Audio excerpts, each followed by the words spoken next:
Resign करने के बाद ग्रेच्युटी कब मिलती है? 5 साल का नियम क्या है? 4 साल 240 दिन वाली बात क्या है? और फुल एंड फाइनल सेटलमेंट में ग्रेच्युटी की रो कैसे चेक करनी है? अगर आप जॉब चेंज कर रहे हैं, रेजिग्नेशन प्लान कर रहे हैं या 5 साल के आसपास कंपनी में काम कर चुके हैं, तो ये वीडियो आपके लिए बहुत इंपॉर्टेंट है।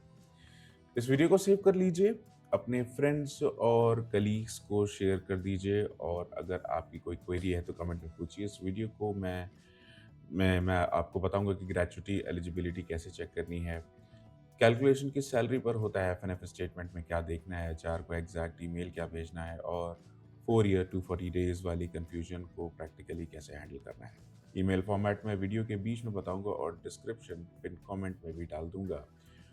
और ऐसे salary, PF, tax, full and final, job holder money rules के शॉर्ट्स, प्रैक्टिकल अपडेट्स मैं फेसबुक और इंस्टाग्राम पर भी डालता हूँ। फेसबुक और इंस्टाग्राम पर मुझे फॉलो कर लीजिए। अब टॉपिक पर आते हैं। सबसे पहले समझिए कि ग्रेच्युटी क्या होती है। ग्रेच्युटी एक लॉन्ग सर्विस बेनिफिट है। जब एम्प्लॉय किसी ऑर्गेनाइजेशन में एलिजिबल कंटिन्यूअस सर्विस कंप्लीट करता है तो टर्मिनेशन, रेजिग्नेशन, रिटायरमेंट या सुपरएनुएशन जैसे केसेस में ग्रेच्युटी पेएबल हो सकती है।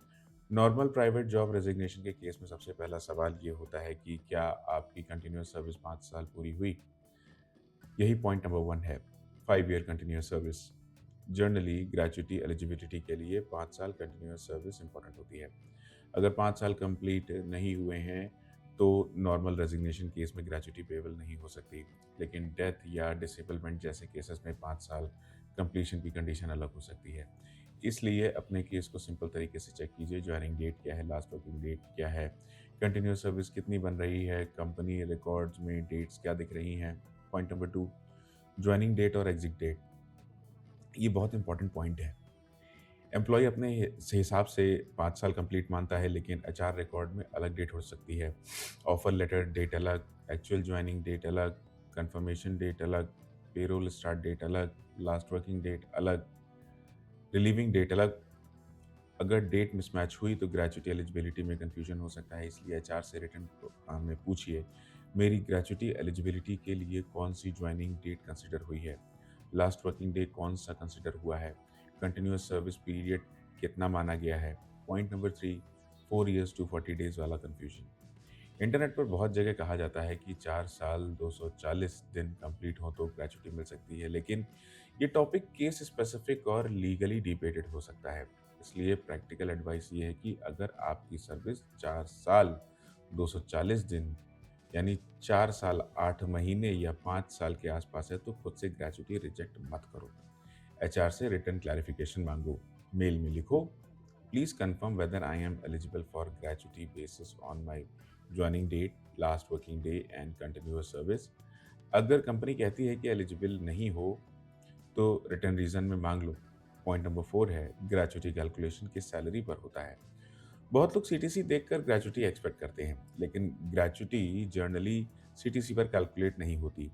कैलकुलेशन में last drawn basic salary plus DA जैसे वेज कंपोनेंट इंपॉर्टेंट हो सकते हैं। इसलिए अगर आपकी सीटीसी 10 लाख है लेकिन बेसिक सैलरी 30,000 है तो ग्रेच्युटी अमाउंट देखकर एस्टिमेट मत करो।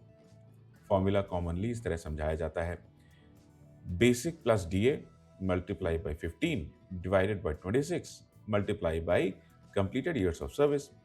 लेकिन एग्जैक्ट अमाउंट एचआर पेरोल से वेरीफाई करना जरूरी है। इसको एग्जांपल से समझते हैं। मान लो बेसिक सैलरी प्लस डीए 30,000 है, कंप्लीटेड सर्विस ईयर्स 5 साल हैं। रफ ग्रेच्युटी कैलकुलेशन होगा 30,000 multiply by 15 divided by 26 multiply by 5। ये अप्रॉक्स 86,538 रुपीज के आसपास आता है, यानी 86,538 रुपया। लेकिन अगर बेसिक सैलरी प्लस डीए 50,000 है तो अमाउंट अलग होगा। इसलिए सैलरी कंपोनेंट बदलते ही ग्रेच्युटी अमाउंट बदल जाता है। पॉइंट नंबर 5, कंप्लीटेड ईयर्स कैसे काउंट होते हैं। ग्रेच्युटी कैलकुलेशन में कंप्लीटेड ईयर्स इंपॉर्टेंट होते हैं। कितने कंप्लीटेड ईयर्स कंसिडर हुए, कितने मंथ्स एक्स्ट्रा थे, क्या मंथ्स राउंड ऑफ हुए या नहीं, कंपनी ने सर्विस पीरियड कैसे कैलकुलेट किया, ये सब एचआर पेरोल से रिटर्न में पूछना चाहिए। एफएनएफ में सिर्फ अमाउंट मत देखो भाई, फॉर्मूला और ईयर्स देखो। पॉइंट नंबर 6, एफएनएफ स्टेटमेंट में ग्रेच्युटी रो। जब full and final settlement statement मिले तो ग्रेच्युटी की रो जरूर देखो। रो के नाम अलग अलग हो सकते हैं, gratuity, gratuity payable, statutory gratuity, separation benefit. अगर आप एलिजिबल हो और रो मिसिंग है तो साइलेंटली एक्सेप्ट मत करो। एचआर से पूछ लो क्या मैं ग्रेचुटी एलिजिबल हूँ, अगर एलिजिबल हूँ तो अमाउंट कहाँ दिख रहा है, अगर एलिजिबल नहीं हूँ तो रिटर्न रीजन कहाँ है। पॉइंट नंबर 7 है पेमेंट टाइमलाइन। जब ग्रेचुटी पेमेंट पेबल हो जाती है तो एम्प्लॉयर को पेमेंट अरेंज करने की स्टैट्यूटरी टाइमलाइन होती है। प्रैक्टिकल लेवल पर एचआर से ये रिटर्न में पूछो, ग्रेचुटी पेबल डेट क्या है, पेमेंट एफएनएफ के साथ आएगा या अलग आएगा, एक्सपेक्टेड पेमेंट डेट क्या है, पेमेंट किस बैंक अकाउंट में आएगा, अगर डिले है तो रीज़न क्या है, ये सब रिटर्न में ले लो। पॉइंट नंबर 8, टीडीएस टैक्स और फॉर्म 16। ग्रेचुटी का tax treatment employee type, exemption limit और सिचुएशन पर डिपेंड करता है। गवर्नमेंट एम्प्लॉय और प्राइवेट एम्प्लॉय का ट्रीटमेंट अलग हो सकता है, इसलिए ग्रेचुटी अमाउंट आने के बाद final pay slip, form 16, AIS और 26 एएस चेक करना ज़रूरी है। अगर टीडीएस कट हुआ है तो रिकॉर्ड मैच होना चाहिए। टैक्स पॉइंट में गेस वर्क मत करो। अमाउंट बढ़ा है तो या अमाउंट बड़ा है तो टैक्स प्रोफेशनल से वेरीफाई करो। पॉइंट नंबर 9, एचआर को एग्जैक्ट ईमेल क्या भेजना है। आप एचआर को ये ईमेल जो मैं बोलने जा रहा हूँ वो भेज सकते हैं। ये ईमेल फॉर्मेट मैंने उधर भी डाल के रखा है डिस्क्रिप्शन में। Dear HR team, please confirm my gratuity eligibility and share the gratuity breakup in writing including my joining date, last working day, continuous service period considered, salary component used for calculation, completed years of service, gratuity amount payable, expected payment date, TDS if any, and where it is reflected in my full and final settlement. Kindly also share the reason in written if gratuity is considered not payable. ये mail clear है, professional है और proof clear करता है। मैं यही format description और pin comment में भी दे रहा हूँ, वहाँ से देख लीजिएगा। पॉइंट नंबर 10 है, अगर ग्रेचुटी नहीं मिली तो क्या करें। सबसे पहले डॉक्यूमेंट चेक कीजिए, offer letter, appointment letter, joining proof, salary slip, resignation, acceptance, last working day by mail, FNF statement, HR response. अगर एलिजिबिलिटी बनती दिख रही है और फिर भी ग्रेचुटी नहीं मिली तो एचआर से रिटर्न करेक्शन रिक्वेस्ट करो। अगर इशू रिजॉल्व नहीं हुआ तो लेबर लीगल प्रोफेशनल से एडवाइस लेना सही रहेगा। अब फाइनल चेकलिस्ट सुन लो यार। Joining date, last working day, continuous service, 5 years eligibility, basic salary plus DA, completed years, FNF gratuity row, payment timeline, TDS form 16, HR written breakup। Final rule क्या है, gratuity को gas करके मत छोड़ो, FNF का total amount मत देखो, FNF का ब्रेकअप देखो, डेट्स देखो, फॉर्मूला देखो, रिटर्न कंफर्मेशन लो, क्योंकि ग्रेचुटी अमाउंट छोटा नहीं होता है, कई बार हज़ारों या लाखों में हो सकता है।